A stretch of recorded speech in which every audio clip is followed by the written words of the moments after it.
the Watcher House. It's 2014, and this lovely couple, Derek and Maria Brodus, just bought their dream home in Westfield, New Jersey. I mean, this house was bougie. 6 bedrooms, classic architecture, leafy streets.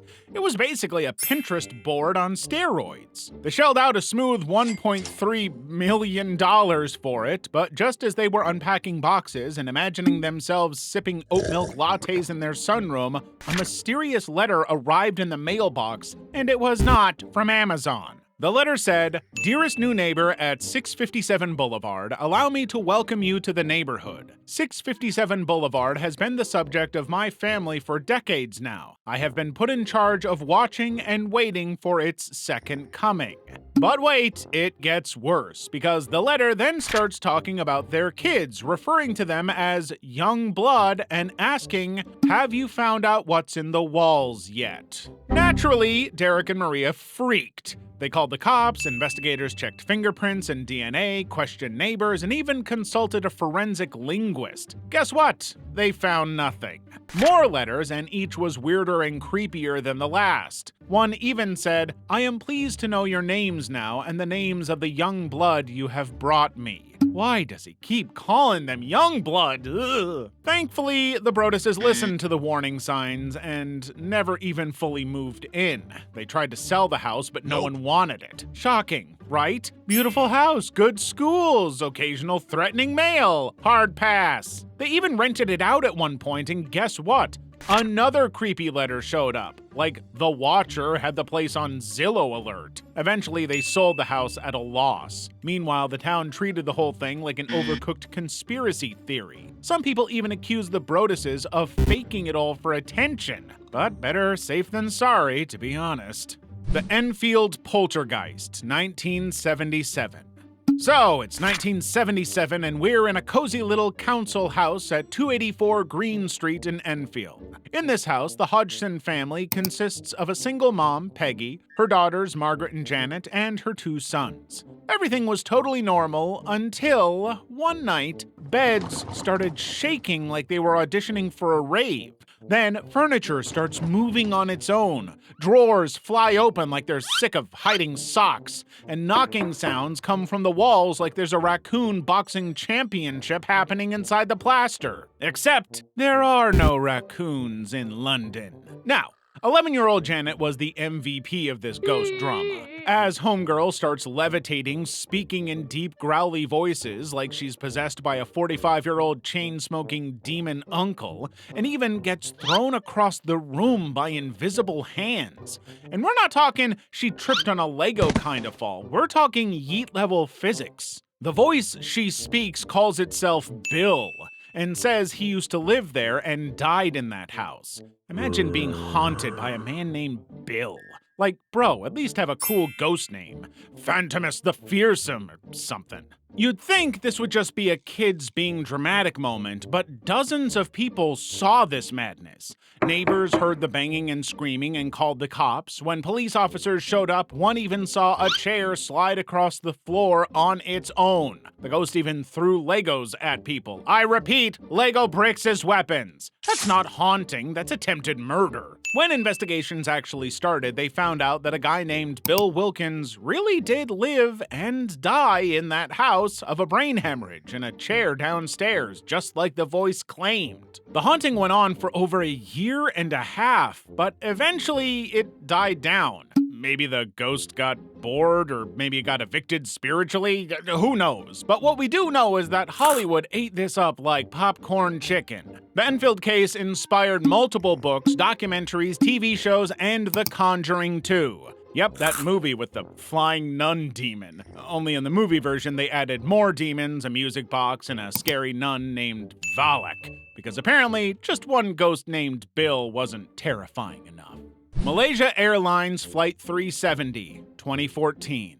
On March 8, 2014, Malaysia Airlines Flight 370, also called MH370, took off from Kuala Lumpur like any regular flight heading to Beijing, China. The airplane had 239 people on board, including passengers, pilots, and crew, and everything seemed to be going smoothly. The skies were clear, everyone was sipping soda or pretending to enjoy airplane chicken, but suddenly, the plane vanishes. Yeah, you heard that right. Vanishes. Completely disappears. This wasn't just a case of, oops, the radar glitched. Nope. The plane literally turned off all communication systems, did a weird U-turn, and then went flying for hours in the complete wrong direction because it completely disappeared from the radar. The radar data and satellite kept tracking it, and pings later showed it kept flying into the southern Indian Ocean, a remote place with nothing but water, and oh look, more water. What's more scary is that there was no distress call, no beacons, no flares from the pilot or crew.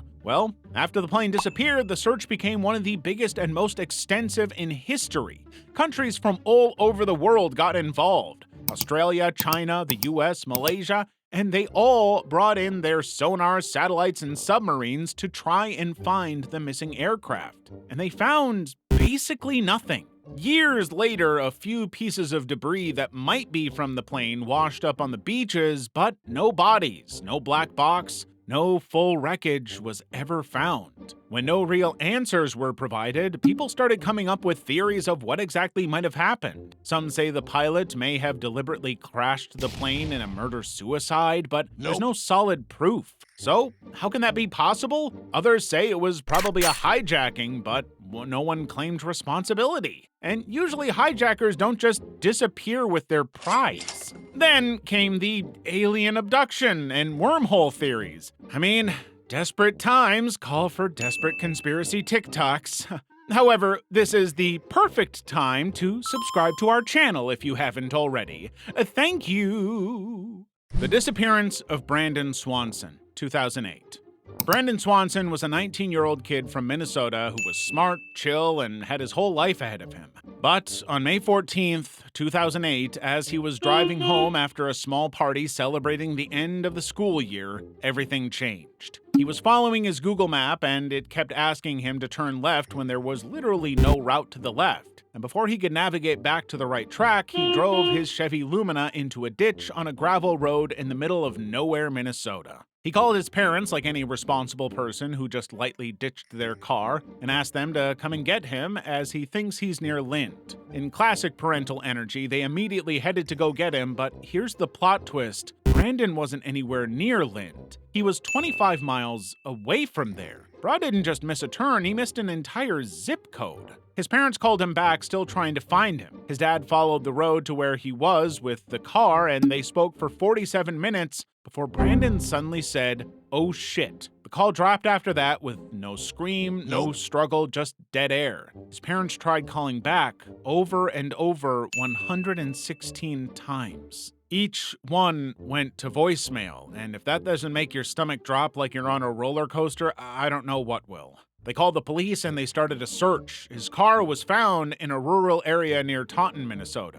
The doors closed with no sign of struggle and no sign of Brandon. Tracking dogs picked up his scent, which led them to a field, then a river, then just stopped. Like Brandon, just unplugged from the Matrix. No clothes, no wallet, no body, nothing. The most terrifying part was that his parents were literally on the way to save them. They were close, like minutes away, and yet he was swallowed up by something darker than Minnesota winters. The Bennington Triangle. Imagine a triangle on the map in southern Vermont with one corner at Glastonbury Mountain, another at Bennington, and a third at Woodford. Now imagine that inside that triangle, people literally vanish into thin air. No blood, no struggle, no phone signal, just poof, like the Avengers when Thanos had a mood swing. So basically, the term Bennington Triangle was coined by local author Joseph Citro, who probably looked at the mountain and said, "Yeah, that place is haunted, let's brand it." The creepy part is that these stories of disappearances aren't just rumors whispered around a campfire, but are real people who have real timelines. The first victim to disappear that we know of is Mitty Rivers in 1945. Rivers, a 74-year-old man who knew the area better than GPS, went hiking with a group. He was ahead of them on the trail, turned a corner, and was never seen again. The only thing going was a single rifle cartridge in the brook. The man had just vanished into thin air. Then, in 1946, 18-year-old college student Paula Weldon went hiking on the long trail. Plenty of people saw her heading into the woods, but you know what no one saw? her coming back out. Massive search parties were put out, bloodhounds and helicopters, but nothing was ever found. Her case got so wild it led to Vermont creating its own state police. That's right, she ghosted so hard they built a whole department. Then, in 1950, Paul Jeffson, an 8-year-old boy, disappeared near the same area Paula did. His mom was doing chores and left him in the truck for a bit, but when she came back to the truck, it was empty and Paul was nowhere to be found. He was even wearing a bright red jacket too, so searchers were like, that's easy to spot, but nope. It was like the forest swallowed him up. That same year, a woman named Frida Langer disappeared for months, but was found. The first to ever be found, but it was still a tragedy because she was discovered dead. Apparently, Frida had slipped and fell during a hike. Said she'd go to camp to change clothes, but never came back. Months later, her body was found in an area that had already been searched thoroughly. The popular theory among locals is that the Glastonbury Mountain itself was cursed, like don't even step foot on it cursed. Animals avoided the top, compasses acted weird, and even time seems off when you're on the trail. Plus, the fact that it's not just one person going missing, but multiple people in the same area with no explanation and no remains? Definitely scary. Lars Mittank, 2014. Let's rewind to 2014, when 28-year-old Lars Mittank, a German bro just looking to vibe, takes a vacation to Bulgaria with his homies. The plan was to have a classic Euro trip vibe. Sun, sea, beer, soccer. I mean, what could possibly go wrong? Well, everything. It was all going smoothly until Lars got into a little scrap at a bar over, get this, a soccer team argument. Yep, some sports beef leads to Lars getting clocked in the head and injuring his eardrum. They go to the doctor and he's advised not to fly yet because his ear needed time to heal. So his friends go home and Lars stays behind, alone, in a foreign country, with ear pain. Red flag number 1. Lars checks into a cheap motel near the airport, and then everything goes off the rails. First, he texts his mom asking her to cancel his credit cards because he didn't feel safe. Then he sends another message telling her that people are trying to drug him. Next, he literally climbs out of the motel window and vanishes into the night for hours. And get this, no one knows why. Maybe he saw something, or maybe someone was actually following him. However, he returns back in the morning and tells his mom he's going to the airport to fly home. Great, end of story, right? Nope. Absolutely not. This is where it turns into full-on X-Files. Lars goes to Varna Airport, even goes to see the airport doctor to double-check his ear before flying. But while he's at the doctor's office, he suddenly jumps up, looks terrified, and yells, "I don't want to die here." Then he does what can only be described as the most suspicious, horrifying Olympic sprint of all time. He sprints out of the airport, leaves all his bags behind, and is caught on CCTV running across the parking lot, climbing a fence, and disappearing into the woods. That was the last time Lars Mittank was ever seen. No phone, no wallet, no luggage. Just a terrified dude running for his life in broad daylight and then vanishing into thin air. This case is so terrifying because Lars wasn't some reckless daredevil or criminal on the run. He was just a regular dude on vacation trying to go home. And somehow, he vanished in broad daylight at an airport in a place with cameras and people, and no one has any answers, not even 10 years later. Stephen Callahan, 1982. Stephen Callahan was just your regular ocean-loving guy with a boat named Napoleon Solo, and in 1981, he set out on a solo voyage across the Atlantic. That's it, just vibes, just wind, just a guy trying to live his Moana dreams. But then, his Napoleon Solo decided to betray him like a clingy ex. One night, something slammed into his boat, punched a hole in it, and water started flooding in. The boat went from chill sailing machine to Titanic cosplay real quick. Stephen grabbed his emergency raft and what little supplies he could, leapt into the life raft, and watched Napoleon Solo ghost him forever. So now, he's just alone in the Atlantic, floating in an inflatable donut with a solar still, a bit of food, some gear, and a spear gun because, hey, if you're gonna die, die looking cool, right? He spent 76 whole days like that, and it's so scary to think of everything the man must have gone through. For starters, he ran out of rations in less than a week. He started catching fish, birds, and even jellyfish. Yes, jellyfish, the squishy electric spaghetti of the sea. The man was out here making ocean sushi like a one-man Gordon Ramsay with sea salt and 0 stars. Now, everyone knows that drinking salt water is a very big no-no unless you want your kidneys to rage quit. So Stephen used a solar still to collect drinkable water from the sea's humidity. It was a very, very slow process that would even make sloths look hyper. Then there was the fact that the raft was not made for long-term luxury stays. It was leaky, it kept deflating, letting in water, and at one point even got damaged by a shark. Yeah, a shark. Every day was basically an episode of Survivor Atlantic Edition. It got even worse, because aside from all this, there was the mental gymnastics it'll play. I mean, imagine being alone for over 2 months with just fish and birds as your co-workers. Stephen started hallucinating. He talked to himself, he had imaginary friends, basically went full Castaway before Tom Hanks made it mainstream. By day 76, the poor man looked like Poseidon's lost intern because he was severely sunburnt, skinny, and extremely salty in every sense. Thankfully, a group of fishermen near Guadalupe saw him floating by and pulled him up to their boat. Stephen cried and fainted, but hey, he was safe. Juliane Koepcke, 1971.